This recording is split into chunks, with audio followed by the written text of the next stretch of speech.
नमस्कार दोस्तों, हाल ही में हुई बिहार इलेक्शंस शायद से देश के इतिहास की अभी तक की सबसे अनफेयर इलेक्शंस थी। जिस लेवल की हेराफेरी, जिस लेवल की इलेक्टोरल मैनिपुलेशन यहां पर हुई, उसे जानकर आपके होश उड़ जाएंगे। मैं जानता हूं वहां पे से कुछ लोगों को लग रहा होगा कि ऑपोजिशन की यहां पर बुरी तरीके से हार हुई, इसलिए वोट चोरी का बहाना दिया जा रहा है। मीडिया में भी यही नैरेटिव फैलाया जा रहा है कि वोट चोरी का नैरेटिव फेल हो गया। लेकिन सच बात यह है दोस्तों कि वोट चोरी कोई नैरेटिव नहीं है, बल्कि एक हकीकत है। क्या बात कर रहे हैं? और ये कहते वक्त ये भी बताना जरूरी है यहाँ पर कि मुझे कोई पॉलिटिकल पार्टी पैसे नहीं देती है, ना ही मेरा कोई पर्सनल स्टेक था बिहार इलेक्शन में, ना ही मेरी कोई पर्सनल पसंदीदा पार्टी थी। हाँ, बस थोड़ी हमदर्दी थी मेरी प्रशांत किशोर की जन सुराज पार्टी को लेकर, क्योंकि वो एक नई पार्टी है, असली मुद्दों पर बात कर रही थी। तो मैं उम्मीद कर रहा था काश इस पार्टी को अच्छी सीटें मिल जाए। लेकिन रिजल्ट जो भी आया हो, पार्टी जो भी जीती हो, मुझे फर्क नहीं पड़ता। मुझे चिंता बस इस बात की है, एक सच्चा देश प्रेमी होने के नाते चिंता बस इस बात की है कि देश में जो चुनाव हो रहे हैं वो निष्पक्ष तरीके से। बात तो सही है। बहुत अफसोस की बात है दोस्तों कि ये चुनाव किसी भी एंगल से फेयर नहीं थे। मैं इस वीडियो में 6 सबूत आपको दिखाऊंगा, 6 क्लियर कट सबूत इस चीज के, और मैं चैलेंज करता हूं मोदी सरकार को और इलेक्शन कमीशन को कि इन सबूतों को काउंटर करके दिखा दें। अरे बाप रे, ये तो धोती खोल रहा है। सो दोस्तों, जैसा कि आपने शुरू के क्लिप देखकर आप समझ ही गए होंगे कि आज का वीडियो कैसा होने वाला है, और ये वीडियो मैं अभी आपको पूरा दिखाने वाला हूं। उससे पहले मैं आपको ये बता दूं, आज के इस वीडियो में ध्रुव राठी सर ने बिहार इलेक्शन को लेकर बात की है, और बिहार इलेक्शन को लेकर के 5-6 ऐसे पोल खोले हैं जिसको लेकर के आप कहोगे कि हाँ, ये जो सरकार बनी है बिहार में वो फ्रॉडबाजी से ही, वोट चोरी से ही बनी है। क्योंकि ध्रुव राठी सर ने 6 चीज़ें ऐसी बताई हैं जिसको देखकर आप कहोगे कि हाँ, पक्का वोट चोरी ही हुई है, और पूरा बीजेपी को और साथ में इलेक्शन कमीशन को भी एक्सपोज किया है। और इस वीडियो को देखकर आप ये कहेंगे कि ध्रुव राठी ने फैक्ट के साथ में एकदम बताया है। तो ये वीडियो के लास्ट तक आपको बने रहना है, पूरा अगर समझना है आपको। तो चलिए दिखाते हैं वीडियो आपको। पिक्चर चालू करो बे। इलेक्टोरल मैनिपुलेशन का पहला और सबसे बड़ा सबूत है 10,000 रुपए का किस्सा। बिहार में फर्स्ट फेज के चुनाव से सिर्फ 6 दिन पहले 31 अक्टूबर को, और सेकंड फेज के चुनाव से 4 दिन पहले 7 नवंबर को बिहार की महिलाओं के अकाउंट में 10-10 हजार रुपए ट्रांसफर किए गए। मेरी राय में और बहुत से और लोगों की राय में यह सीधे तौर पर लीगलाइज्ड ब्राइबरी थी, और इससे वोटर को इन्फ्लुएंस किया गया। कहा गया कि स्मॉल बिजनेस शुरू करने के लिए हर परिवार की एक महिला को 10,000 रुपए दिए जाएंगे। इस स्कीम में कुल 1,25,00,000 महिलाओं को 10,000 रुपए दिए गए। इसके साथ ही 6 महीने बाद इन महिलाओं को बाद में 2 लाख रुपए तक की मदद देने का वादा भी किया गया। इस स्कीम का फायदा उठाने के लिए महिलाओं को जीविका सेल्फ हेल्प ग्रुप से जुड़ना था, और इन ग्रुप से जुड़ी महिलाओं को जीविका दीदी कहा गया। अब ऊपर से देखोगे ये एक वेलफेयर स्कीम है, और सिर्फ इसे इस स्कीम के तौर पर देखा जाए तो मैं इसका विरोध नहीं करता हूं, बिल्कुल भी नहीं करता हूं। छोटे बिजनेसेस को स्टार्ट करने के लिए इस तरीके से पैसे दिए जाना कई बार काफी इफेक्टिव रहता है। लेकिन प्रॉब्लम थी यहां पर इसकी टाइमिंग और जिस तरीके से इसे इंप्लीमेंट किया गया। इस स्कीम को चुनाव से ठीक पहले सितंबर में लाया गया, और चुनाव के दौरान भी महिलाओं को पैसे दिए गए ताकि 10,000 रुपए देकर उनका वोट इन्फ्लुएंस किया जा सके। आप पूछोगे वोट कैसे इन्फ्लुएंस हो रहा है? उनकी मर्जी है ना, 10,000 रुपए देने के बाद वो किसे वोट दे। बात सही है, लेकिन यहां पर जानते हो क्या किया गया? उन्हें एक वादा दिखाया गया कि अभी तो इतने पैसे मिल गए, लेकिन और पैसे बाद में चाहिए, लाखों रुपए बाद में चाहिए, तो हमें वोट करो। अरे बाप रे, ये तो धोती खोल रहा है। यहाँ पर सबसे बड़ा सवाल वैसे इलेक्शन कमीशन पर उठता है, क्योंकि मॉडल कोड ऑफ कंडक्ट के रूल्स में क्लियरली लिखा गया है कि सरकार किसी को भी पैसे नहीं दे सकती चुनाव के वक्त, स्पेशली तब जब मॉडल कोड ऑफ कंडक्ट लागू हो जाता है। बिहार में 6 अक्टूबर को ये कोड ऑफ कंडक्ट लागू हुआ, लेकिन इसके बाद 17 अक्टूबर, 24 अक्टूबर, 31 अक्टूबर और 7 नवंबर तक को भी महिलाओं को 10,000 रुपए दिए जा रहे थे। इमेजिन करो दोस्तों, बिहार देश का सबसे गरीब राज्य है, और इलेक्शन से ठीक पहले यहाँ पर आप गरीब लोगों को बैंक अकाउंट में 10-10 हजार रुपए दे रहे हो, और फिर उनके सामने गाजर लटका के कह रहे हो कि अगर हमें वोट दोगे तो आने वाले टाइम में लाखों रुपए मिल सकते हैं। इसकी माँ का। ये इलेक्शन हो रही है, चिट फंड स्कीम चल रही है। 25 दिन में पैसा डबल। 25 दिन में पैसा डबल। इंटरेस्टिंग चीज यह है दोस्तों कि अगर अपने देश का इतिहास देखोगे, जब भी स्टेट गवर्नमेंट्स ने ऐसा कुछ करने की कोशिश करी थी तो इलेक्शन कमीशन ने किसी भी हालत में ये सब होने नहीं दिया था। जैसे कि मार्च 2004 में इलेक्शन कमीशन ने तमिलनाडु की जयललिता सरकार के किसानों को पैसे देने पर रोक लगा दी थी, जबकि ये स्कीम तो मॉडल कोड ऑफ कंडक्ट लागू होने से 1 साल पहले से चल रही थी। इसी तरह मार्च 2011 में तमिलनाडु में ही इलेक्शन कमीशन ने डीएमके सरकार की फ्री कलर टीवी देने की स्कीम पर भी रोक लगा दी थी। ये स्कीम भी सितंबर 2006 से चल रही थी, लेकिन इलेक्शन कमीशन ने कहा अगर इलेक्शन नजदीक आ रही है तो इस तरीके से फ्री सामान नहीं बांटा जा सकता। इसका और रीसेंट एग्जांपल देख लो, मार्च 2024 में आंध्र प्रदेश सरकार को 6 स्कीम्स के तहत लोगों को 14,000 करोड़ रुपए ट्रांसफर करने से रोक दिया गया था। नवंबर 2023 में तेलंगाना की बीआरएस सरकार किसानों को पर एकड़ 5,000 रुपए देना चाहती थी, लेकिन उन्हें रोक दिया गया था। क्योंकि फाइनेंस मिनिस्टर हरीश राव ने अपने चुनाव प्रचार में कहा था कि 30 नवंबर को वोटिंग से एक दिन पहले किसानों के अकाउंट में पैसा आना शुरू हो जाएगा। अब जाहिर सी बात है ये चीज एक तरीके की रिश्वत ही है। अगर आपको वेलफेयर स्कीम लागू करनी ही है तो 5 सालों में कभी भी कर लो, इलेक्शन से ठीक पहले क्यों करते हो? यही कारण है कि इलेक्शन कमीशन ने पिछली इलेक्शंस में ऐसा नहीं होने दिया था, लेकिन इस बिहार के इलेक्शन में इलेक्शन कमीशन ने मानो खुली छूट दे दी एनडीए सरकार को। अभी मैं गाली नहीं दे सकता। नहीं, गाली नहीं देना। अब फैमिली देखती है, वरना मैं ऐसे गाली दूं ऐसे। ना सिर्फ इलेक्शन चलते चलते उन्हें पैसे बांटने दिए गए, बल्कि इसके अलावा सुनो, वोटिंग के दौरान 1,80,000 से ज्यादा जीविका दीदी को वॉलंटियर्स के तौर पर इलेक्शन ड्यूटी पर लगा दिया। यानी कि जिन महिलाओं को 10-10 हजार रुपए मिल रहे थे उन्हें इलेक्शन ड्यूटी पर भी लगा दिया गया कि जाओ सबको जाकर बताओ ये चीज। मेरी राय में सिर्फ एक यही चीज पूरी इलेक्शन को खारिज करने के लिए काफी है, लेकिन 5 और सबूत हैं। इस सज्जन को क्या तकलीफ है भाई? दूसरा सुनो, डुप्लीकेट वोटर्स का किस्सा। इन चुनावों में सैकड़ों ऐसे उदाहरण सामने आए जहां पर जिन वोटर्स ने पहले ही वोट कर दिया है बाकी राज्यों में, वो बिहार में भी वोट कर रहे हैं। ये देखो, बीजेपी के वर्कर नागेंद्र कुमार दिल्ली और बिहार दोनों जगह पर वोट डाला। अजीत झा नाम का ये वोटर जिसने हरियाणा चुनाव में भी वोट डाला, दिल्ली चुनाव में भी वोट डाला, बिहार चुनाव में भी वोट डाला। करीब 7-8 ऐसे लोग तो ऑल्ट न्यूज के जुबेर ने खुद ही ढूंढ कर दिखा दिए, क्योंकि ये वो लोग थे जो खुद से पब्लिकली फोटोज पोस्ट कर रहे थे अपने सोशल मीडिया पर कि देखो मैंने यहाँ भी वोट डाला, मैंने यहाँ भी वोट डाला, यहाँ भी डाला। इस एक बंदे के तो 3-3 EPIC नंबर्स थे, जो कि इलेक्शन कमीशन के रूल्स के अनुसार बिल्कुल नहीं हो सकता। इस चीज पर मैंने ट्वीट भी किया था और इलेक्शन कमीशन से सवाल भी किया था, लेकिन क्या कोई जवाब आया उनकी तरफ से? कुछ भी नहीं आया। क्या तकलीफ है इनको? सोचकर देखो, अगर इतने सारे उदाहरण हमें पब्लिकली ही मिल रहे हैं तो ऐसे कितने अनजान बीजेपी के वर्कर्स हैं जो अलग अलग राज्यों में जाके हर जगह वोट डाल रहे हैं। इलेक्शन कमीशन बिल्कुल चुप है इस चीज पर। और बिहार में डुप्लीकेट वोटर्स को हटाने के लिए तो इन्होंने अपना स्पेशल इंटेंसिव रिवीजन SIR भी शुरू किया था, लेकिन वो करने के बाद भी ये डुप्लीकेट वोटर्स कैसे रह गए? द रिपोर्टर्स कलेक्टिव वेबसाइट के 2 इन्वेस्टिगेटिव जर्नलिस्ट ने इस पर एक लंबी सीरीज की है। इन्होंने कई महीनों तक SIR को इन्वेस्टिगेट किया और बताया कि बिहार की फाइनल वोटर लिस्ट में 14.35 लाख सस्पेक्टेड डुप्लीकेट वोटर्स थे, जिनमें से 3.42 लाख तो ऐसे थे जिनके दोनों वोटर आईडीज पर उम्र और बाकी सारी चीजें बिल्कुल सेम थी। इसी तरह हजारों ऐसे वोटर्स भी थे जिनके पूरे बिहार में कम से कम 3 वोट्स थे। इस इन्वेस्टिगेशन का लिंक आपको नीचे डिस्क्रिप्शन में मिल जाएगा दोस्तों, आप खुद जाकर वेरीफाई कर सकते हो। कमाल की बात यह है कि election commission in duplicate voters को हटाने के लिए एक बहुत ही सिंपल सॉफ्टवेयर का इस्तेमाल कर सकता था, जिसका वो सालों से इस्तेमाल कर भी रहा था, लेकिन अपनी खुद की पुरानी गाइडलाइंस और प्रैक्टिसेस के खिलाफ जाते हुए इलेक्शन कमीशन ने इस सॉफ्टवेयर का इस्तेमाल नहीं किया। कौन है ये लोग?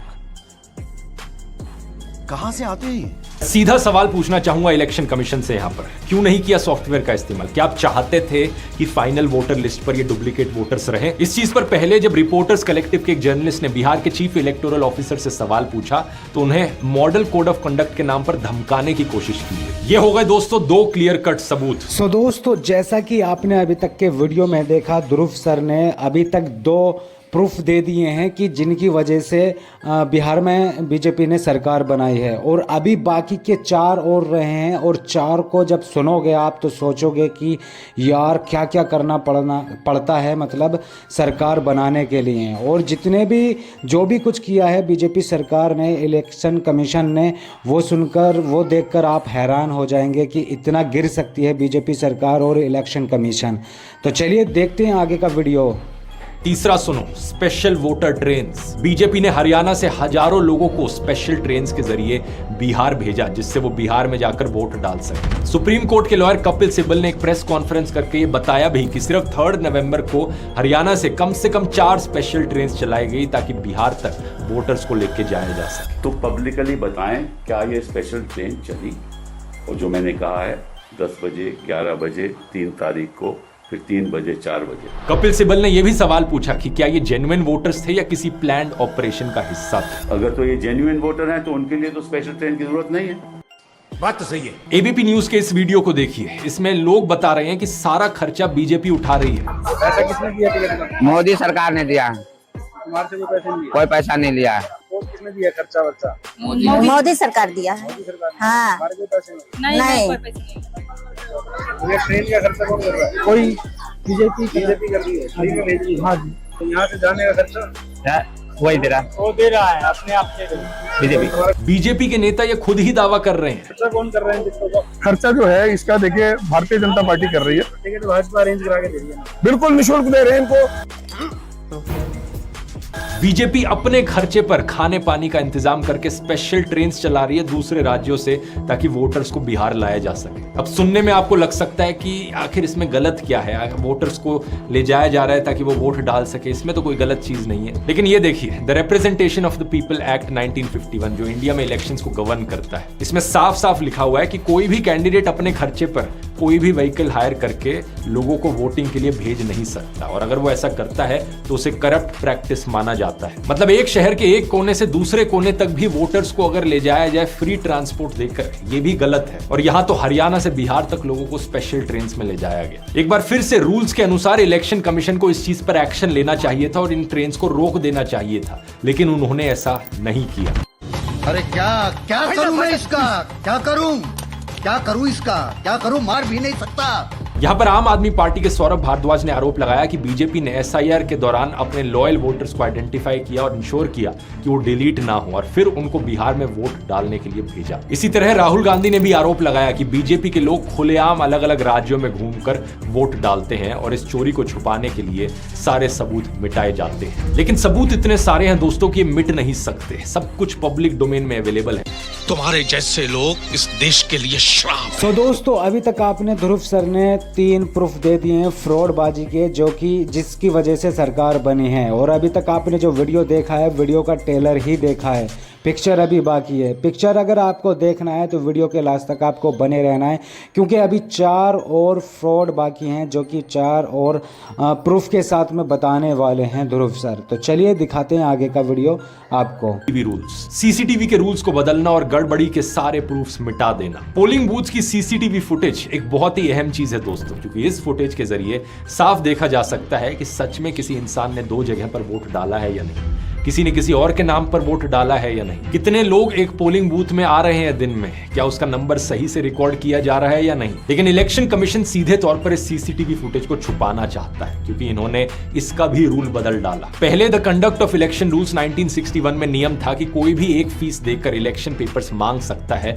और इलेक्शन कमीशन को उसे ये पेपर्स देने पड़ेंगे। इसी नियम के आधार पर दिसंबर 2024 में पंजाब एंड हरियाणा हाईकोर्ट ने इलेक्शन कमीशन को एडवोकेट महमूद प्रचा को हरियाणा चुनाव की सीसीटीवी फुटेज देने का आदेश दिया था। हाईकोर्ट ने माना था कि इलेक्शन पेपर्स में सीसीटीवी फुटेज भी आती है और इसलिए किसी व्यक्ति के मांगने पर इसे दिया जाना चाहिए। लेकिन इस आदेश के कुछ ही दिन बाद मोदी सरकार ने इलेक्शन कमीशन की सलाह पर इलेक्शन रूल्स 1961 में अमेंडमेंट कर दिया। सरकार ने सेक्शन 93(2)A में स्पेसिफाई कर दिया कि कौन से इलेक्शन पेपर्स मांगे जा सकते हैं। सीसीटीवी फुटेज को इन पेपर्स की लिस्ट में शामिल नहीं किया और अब कह दिया कि सीसीटीवी फुटेज नहीं मांगी जा सकती, और यह तक कह दिया कि कोई कोर्ट इलेक्शन कमीशन ऐसा करने का आदेश नहीं दे सकता। बात यहां खत्म नहीं होती। इसके बाद जून 2025 में इलेक्शन कमीशन ने एक और नियम बना दिया कि अगर 45 दिन के अंदर नतीजों को कोर्ट में चुनौती नहीं दी जाती तो पोलिंग बूथ के सीसीटीवी फुटेज को डिलीट भी कर दिया जाएगा। यानी कि पहला तो सीसीटीवी फुटेज देंगे नहीं और दूसरा इसे डिलीट भी कर देंगे 45 दिनों के अंदर। और इसके पीछे क्या जस्टिफिकेशन दिया गया,